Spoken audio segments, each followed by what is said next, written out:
اس طرح قابیل کو دفن کا طریقہ معلوم ہوا۔ اس نے بھی گڑھا کھودا اور حابیل کی لاش کو اس میں دبا دیا۔ وہ اپنے کیے پر نادم ضرور تھا، لیکن اس نے اللہ سے معافی نہ مانگی، جبکہ انسان کے لیے ضروری ہے کہ اس سے کوئی گناہ ہو جائے تو اللہ سے معافی مانگے۔ قابیل اور حابیل کے درمیان جو مکالمہ ہوا، اللہ تعالیٰ نے اس کا ذکر سورہ مائدہ آیت 27 تا 29 میں کیا ہے۔ اللہ فرماتے ہیں، آدم علیہ السلام کے دونوں بیٹوں کا کھرا کھرا حال بھی انہیں سنا دو۔ ان دونوں نے ایک نذرانہ پیش کیا، ان میں سے ایک ہی نذر تو قبول ہو گئی اور دوسرے کی قبول نہ ہوئی، تو وہ کہنے لگا میں تجھے مار ہی ڈالوں گا۔ اس نے کہا اللہ تقوی والوں ہی کا عمل قبول کرتا ہے، گو تو میرے قتل کے لیے دسترازی کرے، لیکن میں تیرے قتل کے لیے ہرگز اپنا ہاتھ نہیں بڑھاؤں گا۔ میں تو اللہ تعالی پروردگار عالم سے خوف کھاتا ہوں، میں تو چاہتا ہوں کہ تو میرا گناہ اور اپنا گناہ اپنے سر پر رکھ لے اور دوزخیوں میں شامل ہو جائے، ظالموں کا یہی بدلہ ہے۔ اس کا مطلب یہ تھا کہ تیرے اور گناہوں کے ساتھ میرے قتل کا گناہ بھی تیرے ذمہ لگے اور تو ظالموں میں سے ہو جائے۔ حابیل کے قتل کے بعد قابیل پر جو گزری، اس کا ذکر اللہ نے سورہ مائدہ آیت 30 اور 31 میں کیا ہے۔ پس اسے اس کے نفس نے اپنے بھائی کے قتل پر آمادہ کر دیا اور اس نے اسے قتل کر ڈالا، اس سے وہ نقصان والوں میں سے ہو گیا۔ پھر اللہ تعالیٰ نے ایک کوے کو بھیجا جو زمین کھود رہا تھا، تاکہ اسے دکھائے کہ وہ کس طرح اپنے بھائی کی ناش کو چھپا سکتا ہے۔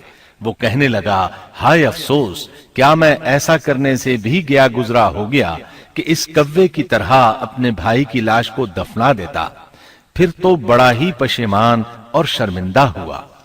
امام احمد، ترمذی اور ابو داود نے سیدنا سعد بن ابی وقاص رضی اللہ عنہ سے روایت کی ہے کہ انہوں نے سیدنا عثمان رضی اللہ عنہ کی شہادت کے فتنے کے وقت فرمایا، میں گواہی دیتا ہوں کہ رسول اکرم صلی اللہ علیہ وسلم نے فرمایا تھا، ایک بہت بڑا فتنہ رونما ہوگا، اس میں بیٹھنے والا کھڑے ہونے والے سے بہتر ہوگا اور کھڑا ہونے والا چلنے والے سے بہتر ہوگا اور چلنے والا دوڑنے والے سے بہتر ہوگا۔ کسی نے کہا اگر کوئی میرے گھر میں داخل ہو کر میری طرف ہاتھ بڑھائے تاکہ وہ مجھے قتل کر دے تو آپ صلی اللہ علیہ وسلم نے فرمایا تو آدم علیہ السلام کے بیٹے کی طرح قتل ہو جا، یعنی اس فتنے میں قتل ہو جانا، حابیل کی سنت پر عمل کرتے ہوئے خود ہاتھ نہ اٹھانا، قاتل کہلانے کی بجائے مقتول ہونے کو پسند کرنا۔ اسی طرح مسند احمد کی ایک روایت میں ہے، رسول اللہ صلی اللہ علیہ وسلم نے فرمایا دنیا میں جب بھی کوئی ظلم سے قتل ہوتا ہے تو اس کا گناہ آدم علیہ السلام کے پہلے بیٹے قابیل کی گردن پر ضرور ہوتا ہے، اس لیے کہ وہ پہلا شخص ہے جس نے ظالمانہ قتل کی ابتدا کی اور یہ ناپاک طریقہ جاری کیا۔ اس حدیث سے اس جرم کی نوعیت کا بخوبی اندازہ ہوتا ہے کہ اللہ تعالیٰ نے اس کو صرف ایک قتل قرار نہیں دیا بلکہ اس کو ایک گھناؤنی حرکت قرار دیا۔ قیامت تک آنے والے لوگ جو اس گناہ کے مرتکب ہوں گے ان کا کچھ گناہ قابیل کے حساب میں ڈالا جائے گا۔ حابیل کو قتل کرنے کے بعد قابیل نے اپنی بیوی کو ساتھ لیا اور دور دراز نرم زمین کے پاس جا کر رہائش پذیر ہو گیا اور آدم علیہ السلام کے سامنے تک نہ ہوا۔ آدم علیہ السلام پہاڑوں کے قریب ایک بستی میں رہ رہے تھے، یہ ان سے بہت دور جا بسا تھا۔ اس طرح قابیل کا آدم علیہ السلام سے رابطہ بالکل ختم ہو گیا اور اس سے ایک نئی نسل کی ابتدا ہوئی۔ فحاشی اور اریانی کو ان کے ہاں عروج حاصل تھا۔ عبادت یہ لوگ اگرچہ اللہ ہی کی کرتے تھے لیکن آدم علیہ السلام کی شریعت کے خلاف بے حیائی کے دل دادا تھے۔ تقوی کی قلت، احکام الہی کی نافرمانی اور فحاشی کا فروغ ان کے شب و روز کا معمول تھا۔ اس کے بعد لوگ دو گروہوں میں تقسیم ہو گئے، شریر اور برے لوگ قابیل کے ساتھ مل گئے اور آدم علیہ السلام کے دیگر بیٹے اور نیک لوگ آدم علیہ السلام کے ساتھ مل گئے۔ آدم علیہ السلام 960 سال زندہ رہے۔ ان کی کل عمر تو 1000 سال تھی لیکن 40 سال کم کر دی گئی۔ سیدنا ابو ہریرہ رضی اللہ عنہ بیان کرتے ہیں کہ رسول اللہ صلی اللہ علیہ وسلم نے فرمایا، جب اللہ نے آدم علیہ السلام کو پیدا فرمایا تو ان کی پیٹھ پر ہاتھ پھیرا، اس طرح قیامت تک جتنے انسان پیدا ہونے والے تھے ان کی روحیں وجود میں آ گئیں۔ پھر ہر انسان کی آنکھوں کے درمیان ایک نور رکھ کر آدم علیہ السلام کے سامنے پیش کیا۔ انہوں نے پوچھا، یا اللہ یہ کون ہے؟ اللہ نے فرمایا، یہ تیری اولاد ہے۔ ان میں سے ایک کی پیشانی کی چمک آدم علیہ السلام کو بہت اچھی لگی۔ انہوں نے پوچھا، یا اللہ یہ کون ہے؟ جواب ملا، یہ تیری اولاد میں سے بہت دور جا کر ہیں، ان کا نام داؤد ہے۔ پوچھا، ان کی عمر کتنی ہے؟ فرمایا 60 سال۔ آدم علیہ السلام کہنے لگے، یا اللہ 40 سال میری عمر میں سے ان کی عمر میں شامل کر دے۔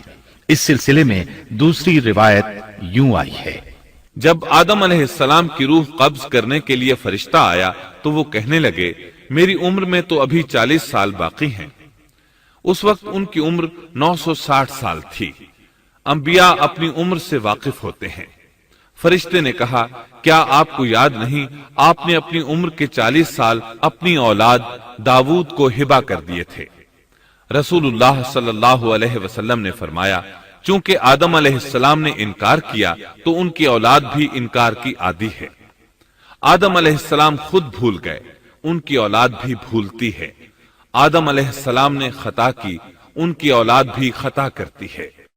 حابیل کے قتل کے بعد اللہ تعالیٰ نے آدم اور حوا علیہ السلام کو اس کا نعم البدل عطا کیا۔ اس کا نام انہوں نے شیس رکھا۔ شیس کا مطلب ہے اللہ کا دیا ہوا تحفہ۔